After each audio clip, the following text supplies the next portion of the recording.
Change your diet, change your life, change the planet.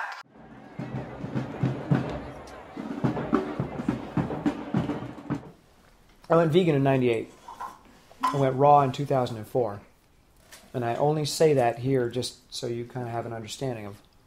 But I don't call myself a raw vegan. Again, I don't have the labels. I don't call myself a runner or an athlete, I call myself Tim. That's the only label that fits. So, I've had experiences, many of them. I've got serious eating disorders. I would find myself in the kitchen at 2 a.m. Not that I would find myself like I woke up in the middle of a sleep and I'm sleep eating, but I would find myself walking into the kitchen, opening the freezer, getting out the Ben & Jerry's, because in Vermont you can buy Ben & Jerry's seconds. You can't get them anywhere else in the country. Ben & Jerry's seconds are $1.50 a pint.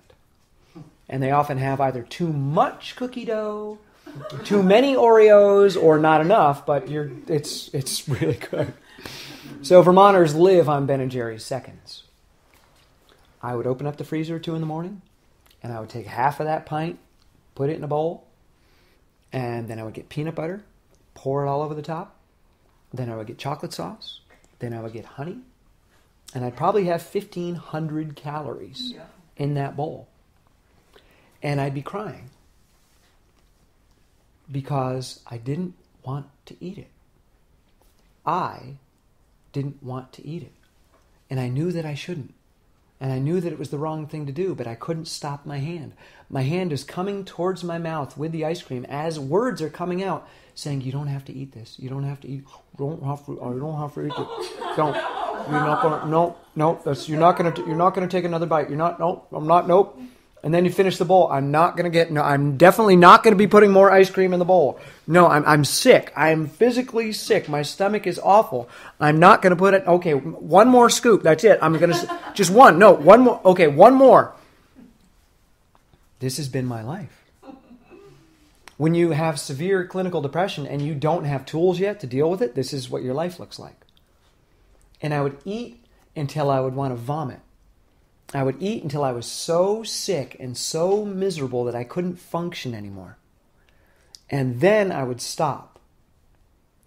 And I would just sit there miserable. But I was so numb and miserable, and it would just, the reward center would be so overloaded that it would just shut me down. Because that's what my body was trying to do, was trying to shut me down. And then I am just shut down. And I would just be that way the rest of the night.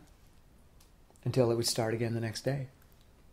So I know cravings, and I know about that battle, and I know that I can't win it, because I've literally been saying, don't put the ice cream in your mouth, and then watched it go in, and then watched myself chew it and swallow it. Because you can't beat me. So, tools. What I do now, which I'm sure is a real pain in the ass to everyone around me, I'm on my time schedule. I constantly check in with how I'm feeling. And I don't ever let myself get to that position. Because I know what the triggers are, and I know what the consequences are, and I know there's a point of no return. And I know that although my choices now are vegan, I know that I can make some really bad vegan choices in a heartbeat. Because there's something that me has been trying to tell us and I hasn't been listening. Because we have this belief that I should be this, or I am this. And these are the labels again. I am this. And what if somebody's watching? Well, I better be consistent with that behavior. Even if it's not who I want to be, I need to look a certain way. People are constantly judging me physically because I'm supposedly this really fit athlete guy, so they're always observing my body. Like, how muscular is he? How much body fat does he have? I don't care. I'm not trying to impress anybody. I just focus on me and how I feel and how I'm behaving. You can think whatever you want of me. It doesn't have anything to do with me.